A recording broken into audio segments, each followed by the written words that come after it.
চাবিটা তো হচ্ছে নেন আপনি চাবি নেন। আসসালামু আলাইকুম সম্মানিত দর্শক বিন্দু, গতকাল রাত্রে যে ভোরবেলা ক্রাইমের যে রিপোর্ট, সেটার নাম কি সাকিব ছিল না? সাকিব এই রুমে থাকতো। আপনার কাছে তালা চাবি কেন? এখন কার কাছে নিচ্ছেন? হাসান ভাইয়ের কাছ থেকে। এই চাবি কার কাছে থাকার কথা ছিল? সাকিবের। এই চাবি কেন হাসান ভাইয়ের কাছ থেকে আপনি নিলেন? সাকিব মনে করেন কালকে সন্ধ্যার সময় যখন বাইরে হয়েছে তখন আমার স্বামীর কাছে দিয়ে গেছে যে ওর রুমে আরেকজন রুমমেট ছিল, ও বাড়িতে সন্ধ্যা বের হয়েছে না? ও আসার কথা ছিল কালকে, তার কারণে দিয়ে গেছে। ল্যাপটপ আছে, সব কিছু আছে। হ্যাঁ, সম্মানিত দর্শকবৃন্দ, আসলে যে ছেলেটা অপহরণ হয়েছে সাকিব, এই সাকিব গতকাল রাতেও ছিল এখানে। যেটা জানা গেছে ভোরবেলা থেকে তার সন্ধান পাওয়া যাচ্ছে না।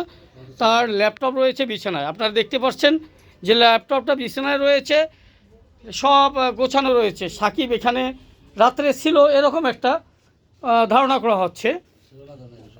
হ্যাঁ, কিন্তু সাকিব এখান থেকে উধাও। মোবাইলটা তার পাওয়া গেছে, মোবাইল এখানে পাওয়া গেছে।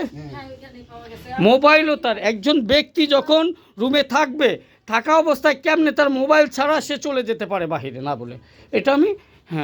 এটা আমি আপনাদের দৃষ্টি অগোচরের জন্য, সরকারি কর্তৃপক্ষের দৃষ্টি অগোচরের জন্য আমি এটা আমাদের ফাইলে লিপিবদ্ধ করে রাখলাম।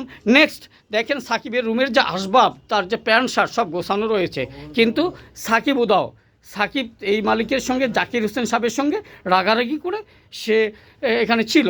তারপর যে এক পর্যায়ে তাকে টর্চারিং করা হয়েছে, কিন্তু এই অবস্থানটা এখন বিপর্যয়ে। সাকিবকে খুঁজে পাওয়া যাচ্ছে না।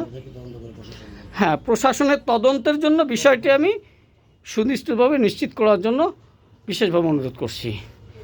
রাজস্থান রাজ, দৈনিক বাংলাদেশ অনুসন্ধান, ঢাকা।